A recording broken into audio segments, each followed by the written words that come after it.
দেখতে যাচ্ছি ghost of তুষিমা Ryzen 5600G দিয়ে। তো এটা আমাদের সর্বনিম্ন গ্রাফিক্স। তো দেখি গ্রাফিক্স হালকা একটু বাড়িয়ে দেখি,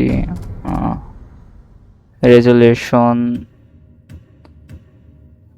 1080p,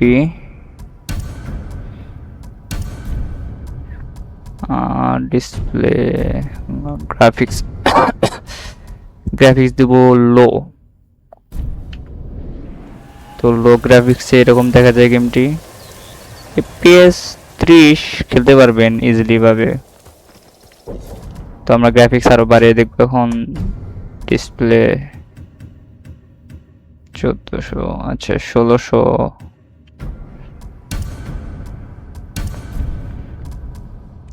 গ্রাফিক্সে যাব, দিব মিডিয়াম। ও গ্রাফিক্স আরো হাই কোয়ালিটি রয়েছে, কিন্তু মোশন ব্লার আমাদের কম। তো আমরা মোশন ব্লারটা বাড়াবো, 50 দিব। মোটামুটি ভালো। FPS 25, গেমের এক্সপিরিয়েন্স অত ভালো পাবেন না। তো আমরা ডিসপ্লে রেজুলেশনটা আরো বাড়াবো, ম্যাক্স করে দিব 1080p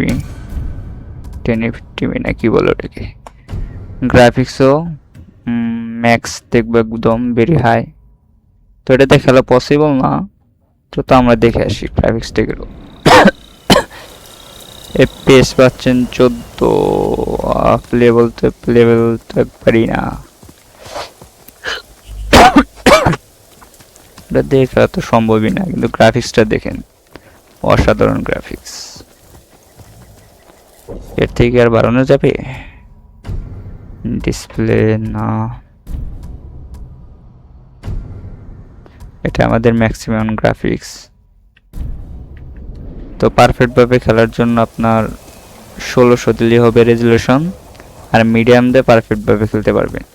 কিন্তু করে হাই গ্রাফিক্সের রাইজন 5600 দিয়ে খেলা 14-15 FPS একদমই ভালোভাবে খেলতে পারবেন না, কিন্তু গ্রাফিক্সটা সেই অসাধারণ। তো আজকের ভিডিও ছিল এরকম। নেক্সট কোনো গেম নিয়ে বা যে কোনো কিছু নিয়ে জানার ইচ্ছা থাকলে কমেন্ট করে জানাবেন।